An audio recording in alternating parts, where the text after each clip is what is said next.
Une dernière partie de cette émission, nous parlerons bien sûr de Mohamed Salah pour la finale de la Ligue des Champions, mais aussi de Sadio Mané avec la finale qui a eu lieu ce samedi. Nos invités, il y a Dorette Elangé qui est revenue nous voir. Dorette, ancienne sélectionnée du Cameroun et qui finit sa carrière en France et qui va fêter son jubilé ce samedi 2. Alors si vous êtes quelque part dans le monde, vous nous suivez, faites le voyage, venez voir, jouer Dorette.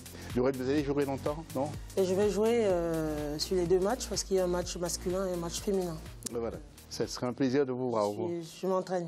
Voilà, Karim qui m'a demandé en substance pendant la pause l'adresse pour venir. Et puis, j'espère que Bertrand sera là aussi également, Bertrand Bissonono. Voilà. Donc nous allons nous adresser pour la dernière fois aux internautes.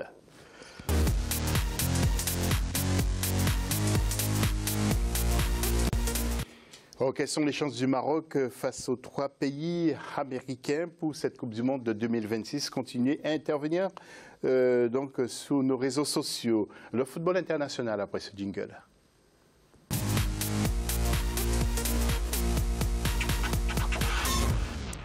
Et avant ça, nous allons prendre des nouvelles de nos sélections internationales tout de suite avec le sujet préparé par la rédaction d'Africa 24. Les équipes africaines qualifiées à la Coupe du Monde de football sont sur leur dernière phase de préparation. Ce lundi 28 mai, plusieurs matchs amicaux sont programmés. Le Nigeria accueille la République démocratique du Congo à Port Harcourt cet après-midi et la Tunisie se frottera au Portugal dans la soirée. L'Égypte, pour sa part, a été tenue en échec par le Koweït vendredi 25 mai sur un score d'1 but partout. Sorti sur blessure lors de la finale de Ligue des Champions samedi soir, Mohamed Salah s'est dit confiant sur sa participation à la Coupe du Monde sur son compte Twitter. Pour cette semaine, par exemple, il y a beaucoup qui étaient dans leur pays, c'est le Maroc, c'est le Sénégal, c'est l'Égypte, c'est le Nigeria, qui privilégient cette première partie de la préparation pour aller justement se frotter aux populations, aux supporters, avant de se mettre en retrait, faire sa mise au vert ailleurs dans un autre pays. Et là, c'est d'être à l'abri donc de toute cette belle ambiance qui tourne autour de ces équipes-là, être à partir de cette semaine ou la semaine prochaine à fond pour la Coupe du Monde. Le Maroc, qui a installé son camp de base à Crans-Montana en Suisse, se prépare à livrer 3 matchs amicaux contre l'Ukraine le 31 mai, la Slovaquie le 4 juin et l'Estonie le 9 juin. Les Lions de la Teranga du Sénégal ont enregistré l'arrivée de Oumar Daf dans leur staff technique. Arrivés à Vittel en France le 26 mai, ils affronteront le Luxembourg en amical le 31 mai avant d'aller défier la Croatie à Zagreb le 8 juin.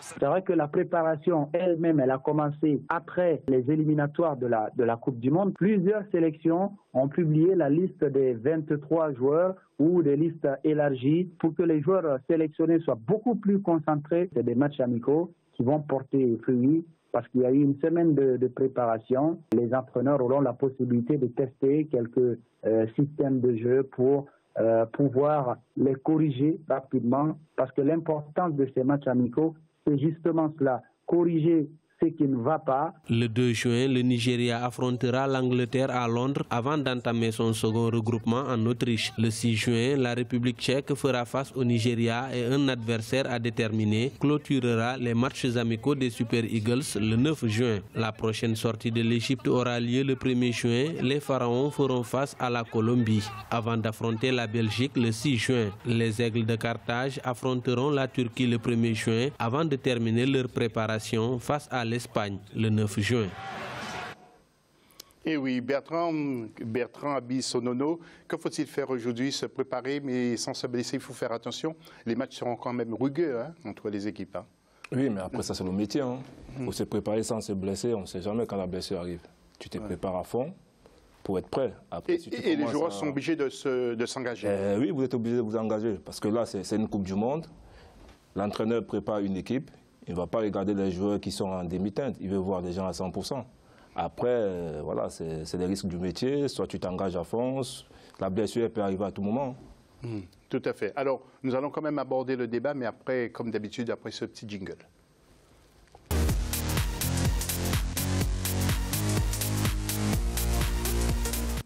Et Karim, je m'adresse à vous. Ces matchs-là sont très très importants, mais peut-être l'Égypte, les supporters, il paraît que ça commence un peu à douter sur... disons qu'ils font une grise mine depuis samedi soir quand même, à juste titre, parce que vu ce qui s'est passé à Kiev lors de la finale de la Ligue des Champions, à leur place, je serais aussi pessimiste. Alors, il y a eu cette communication, on va dire, rassurante, d'abord de la fédération égyptienne qui a quand même dit que les premiers examens sont plutôt rassurants. Et puis il y a Mohamed Salah lui-même, d'ailleurs, qui a publié sur Twitter, pas un communiqué, mais il a mis un message en tout cas pour essayer de rassurer tout le monde. C'est sûr que voilà, ça va être un peu le feuilleton, un peu comme Zidane en 2002 avec la France et sa fameuse cuisse. Voilà, c'est la star, la méga star. Donc du coup, tout le monde veut qu'il soit là. Mais est-ce qu'il va pouvoir être établi à temps? Ça, c'est notre question. C'est une autre question. Et justement, vous avez parlé de la Ligue des Champions. Nous allons voir les images de cette grande finale entre le Real avec Benzema qui profite d'une petite bêtise du gardien de Liverpool pour marquer. Très grosse. Donc après ça, c'est Bill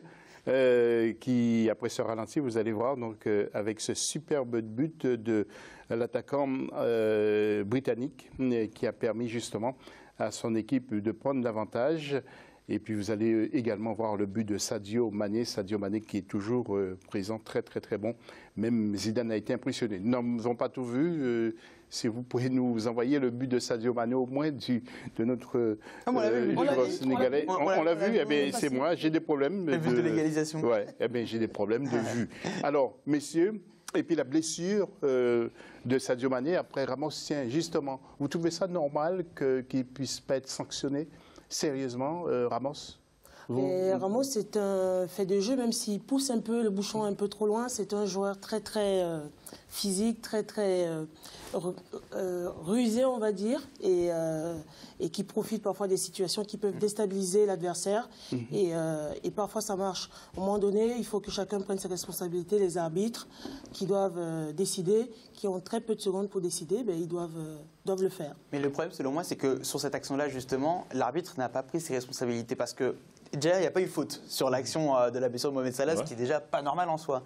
Mais quand il a vu la gravité de la blessure, il aurait pu revenir sur ça et donner un carton jaune, par exemple, avant que le jeu reprenne. Donc pourquoi l'a-t-il pas fait? Pourquoi a-t-il laissé Sergio Ramos impuni, comme souvent, puisque justement, il est très rusé? Bertrand. Oui, mais je pense que l'arbitre, il était face à l'action. Donc il aurait dû tout de suite prendre la décision. Ah oui. Le problème, il ne peut pas revenir après, prendre une décision et sanctionner Ramos. Pourquoi? Parce que Salah est sorti, il est revenu sur le terrain. Si tout de suite Salah monte sur la civière, il sort, l'arbitre constate la gravité, il peut sanctionner. C'est vrai. Mais Salah est sorti, il a dit je peux continuer, il est revenu. Et là, ça ne va pas, il sort. L'arbitre ne peut pas revenir et donner un carton. Non, après coup, non, c'est trop tard. Mais Ramos, quand même, pour moi, ça fait beaucoup. Il est toujours dans les mauvais coups. Voilà. Il est rusé, comme vous avez dit. Il me fait penser au Hollandais de Jong, le Hollandais qui levait son pied. Ah ouais, le vrai karatéka. Regardez ces images maintenant. Ces images, elles appartiennent à Dorette Elanguet qui va fêter son jubilé. Regardez-la sur les terrains de sport. Voilà, c'est Dorette. Vous êtes où là, Dorette? Expliquez-nous. Là, nous sommes au Camp des Loges à Saint-Germain-en-Laye lors de la finale U13 départementale. Où il y a des jeunes des Yvelines qui se réunissent pour s'opposer et ensuite de qualifier pour la finale régionale. Voilà. Et Dorette, vous allez donc fêter votre jubilé. Pourquoi aujourd'hui? Eh bien, aujourd'hui, j'arrive, je sens que ça commence à tirer un peu lors des entraînements, lors des matchs amicaux. Et je me dis peut-être que c'est le bon moment pour notre sport qui souffre également, entre guillemets, de médiatisation. Ce jubilé qui va être au su de tout le monde, permettre au grand public, à tout le monde entier de savoir qu'il y a des joueuses internationales qui ont existé et qui ont terminé leur carrière et montrer aussi l'exemple aux générations qui arrivent derrière nous. Parce qu'on sait, on l'a vu lors de la dernière Coupe d'Afrique des Nations, notamment au Cameroun, avec toutes ces jeunes qui arrivent également pour la Coupe du Monde U20 en France. Ce jubilé permettra aussi de terminer cette carrière et de réunir, évidemment, toutes mes anciennes coéquipières. Alors, il y aura du monde. Quand on vous regarde, on se demande pourquoi elle fête son jubilé? On a l'impression qu'elle a que 20 ans. Pourquoi? Merci. Oui. Alors, j'ai plus 20 ans, mais à un moment donné, il faut arrêter peut-être pour s'occuper de la famille.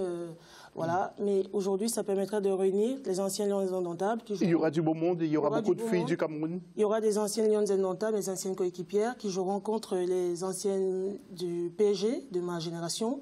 Et ensuite, il y aura un match féminin, un match masculin qui opposera les anciens Lions indomptables, accompagnés par Mabouan Kessac, aux éducateurs d'Île-de-France. C'est à quelle heure? Alors, samedi et à quel endroit? Alors, les matchs commencent à Poissy à 13h avec un tournoi intergénérationnel des jeunes U12 de Poissy, des U16 également féminines et leurs parents pour essayer de matcher toutes ces générations. Ensuite, les féminines joueront et on terminera par le match de gala masculin à 16h30.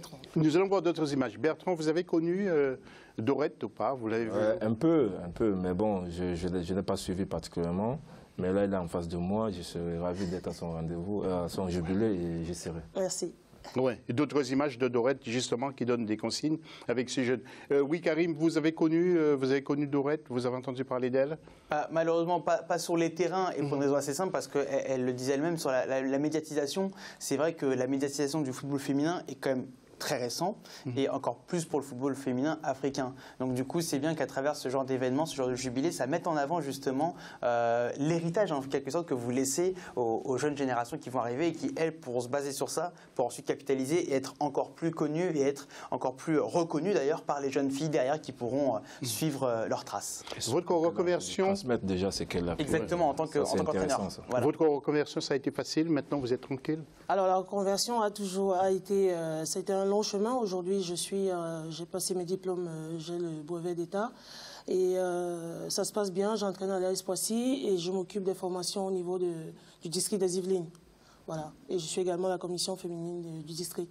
Donc, je pense qu'en revenant sur la médiatisation, le fait que Lyon ait remporté la 4e fois la Ligue des champions féminines, ça permet également de mettre en lumière notre sport qui est, encore une fois, pas très médiatisé. Samedi 2 juin, à partir de 14h en région parisienne, à Poissy dans les Yvelines, venez voir Dorette Elanguet avec toutes les anciennes du Cameroun.